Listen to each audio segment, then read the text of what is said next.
Hi everyone, I hope you're doing great today. Okay, so I feel like I want to talk about PVCs, because the frenzy has begun again.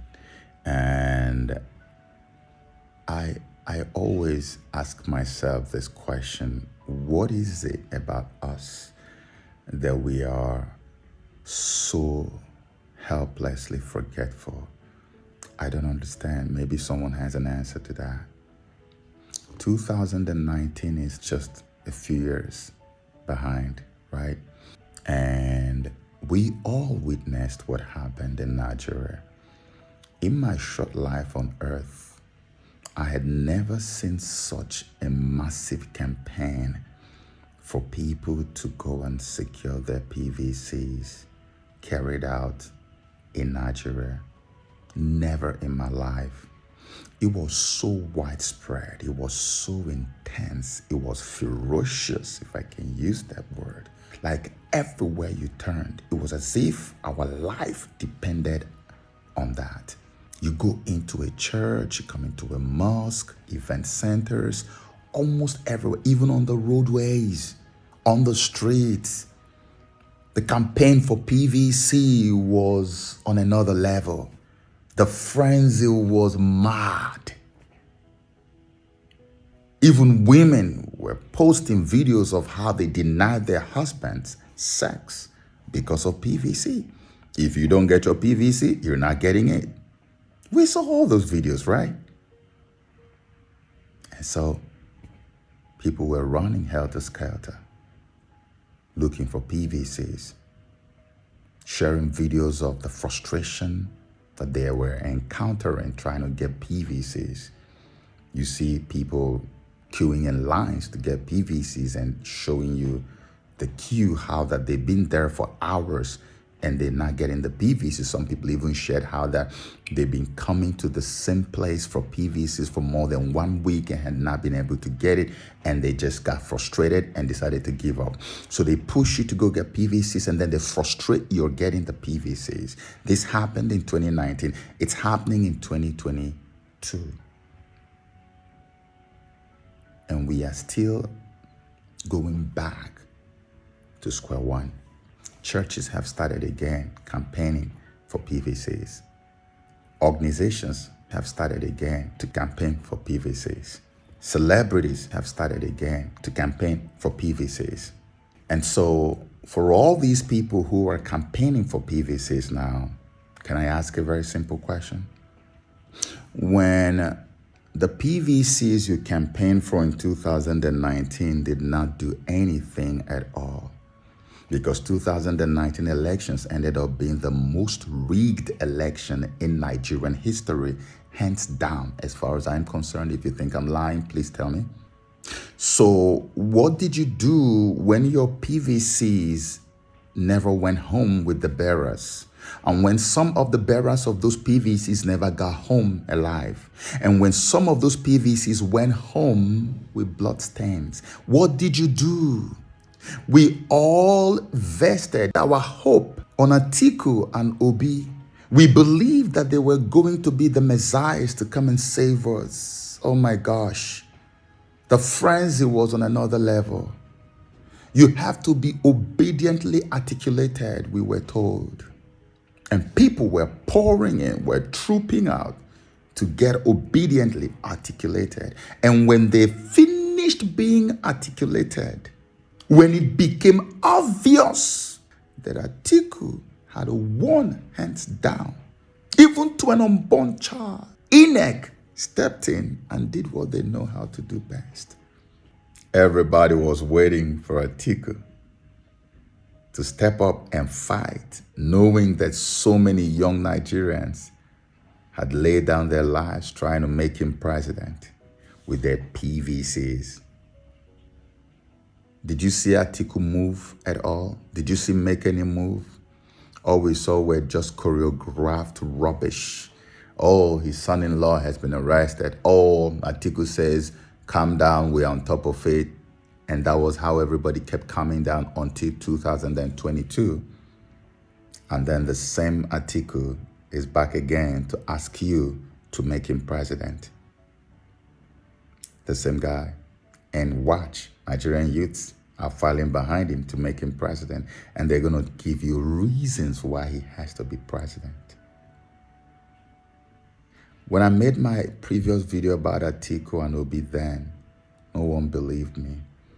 I told you people Atiku was placed there in PDP, which is also owned by the colonial powers, to stand in for Buhari so that no viable candidate will come through that PDP to come and challenge Buhari, because they wanted Buhari to stay in power. It's like what they do with soccer, what they call match fixing. You fix a match, you pay the other guys, and you make them play crazy so that these other guys will win the match. This is exactly what happened in 2019. Atiku mortgaged your votes, your trust, your destiny, and he's back again.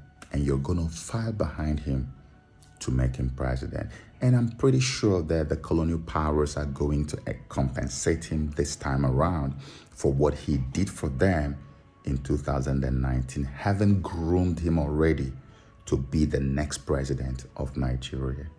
I have said it repeatedly, nobody is going to give Jagaban Bola Ahmed Tinubu the presidency of Nigeria, even if he wins. The worst that can happen is you're going to have a repeat of 1993 when Moshood Abiola won and never got it. That's what is going to happen. And Peter will be my brother, whom so many youths have filed behind. I mean, if you go online everywhere, it's all obedient, obedient, obedient everywhere now. That frenzy we had over Obi and Atiku ticket is what you're having for Obi alone now. And I dare say to you, brothers and sisters, that a P2B presidency in this current Nigeria, as currently structured, will never be possible. You know, I wonder sometimes whether the truth is so obnoxious and so deadly that we avoid it like death, like this. I mean, is it that bad that we can't accept the truth or tell ourselves the truth? It's actually okay to tell ourselves the truth. It makes us humans. Don't you think? Let's tell ourselves the truth. P2B cannot be made the president of this very Nigeria. And this is why in my last video, I shared what I believe would be the easiest way out. And I'm so excited that Reverend Chris Okotie has now jumped in. His video is going around where he was calling for an interim national government.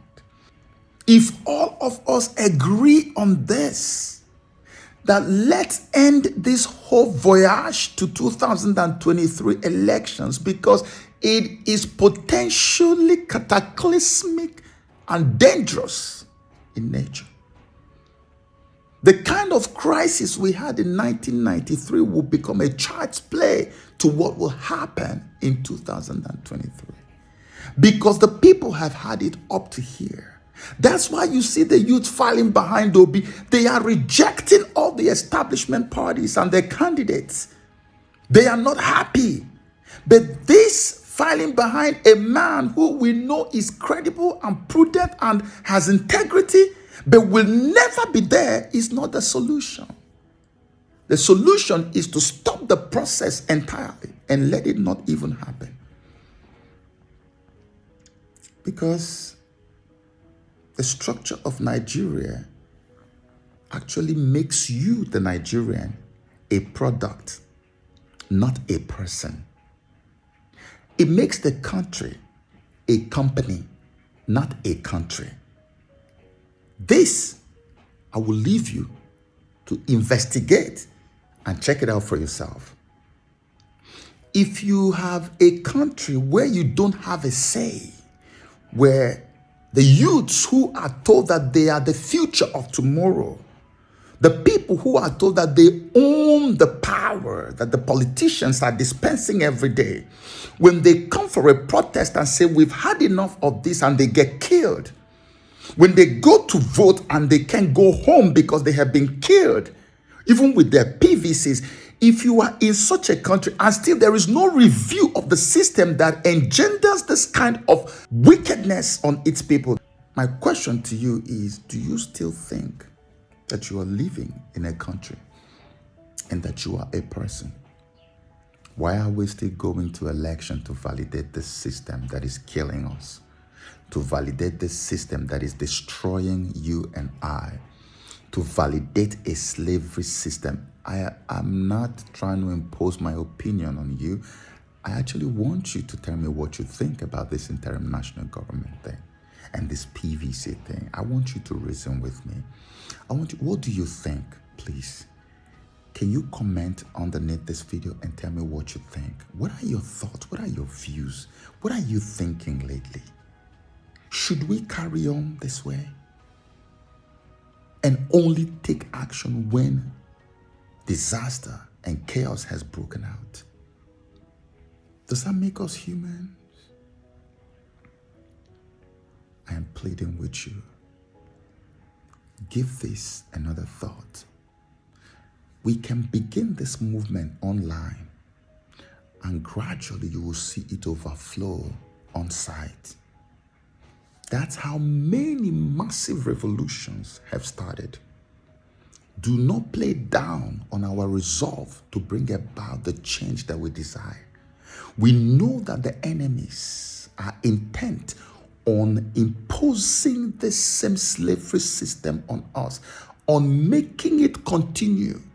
But we are also intent on bringing about the change that we desire, so that we can bequeath the generation unborn a better nation. What have been my suggestions? If we have interim national government, we can then pour over the 2014 Sovereign National Conference resolutions. About 600 resolutions were passed. Let's look at those resolutions again. Let us pick up El Rufai's Committee on True Federalism resolution of 2018 and look at it as well. Let us then harmonize these resolutions and begin to apply them. The application of these resolutions is what the interim national government will be doing. By the time their term is over, as given to them by Nigerians who own the country, we would already have created a restructured country where the East is governing themselves, and maybe you can now have a P2B as the prime minister, and another brother from Rivers or Delta or somewhere can now be the deputy. Now you have the North. Even if we have to have middle belt, let's do it. The owners of the nation will speak and say, this is how we want to live together. We can have a middle belt, someone taking care of that. Atiku, you can take care of the North. And Bola Ahmed Tinubu, you take charge. Be the prime minister of the West. Then we can have a president in this. I've said this in almost all my videos. And if there are better suggestions than mine, please, welcomed. But at least let it be that the grievances of the people who make up Nigeria of today are heard and addressed, so that we can start to feel like humans and not like products. People are tired. People are tired. We don't have time to waste anymore. Stop putting your energies in places where it will not produce any result. I warned us back in the days, especially in 2019, when the youth presidency thing came. I told you, I said, nobody wants to give anything to you as the youth, because the system will not encourage it. I told you where to end up. All the three candidates, all the youths, the three youth candidates for presidents, I'm not sure they made more than 100,000 votes. put together. The system is skewed against you. So what we are asking for, as simple as it sounds, let's not go to another election to validate the same system. Let us change it. Let us transform it. Let us be able to revisit whatever it is that makes the system what it is, and then bring about the change that we need today, so that this senseless loss of innocent lives will stop. It has to stop. Have you not had enough of it? Are you not tired? I am not partisan. God's my witness. I'm not supporting any candidate. I'm not standing for anybody. I stand for the Nigerian youths, the Nigerian people who have suffered so much. Let's come to a round table and have this discussion once and for all. And I pray that God will touch the heart of these candidates, because the youths are not taking it lightly anymore. If this message we're passing across will catch up, and the youths can catch up with it, I'm telling you, we will compel these people to do our bidding, and they will have no choice than to do it. May God give us the grace to do what is right when the time is right. God bless you.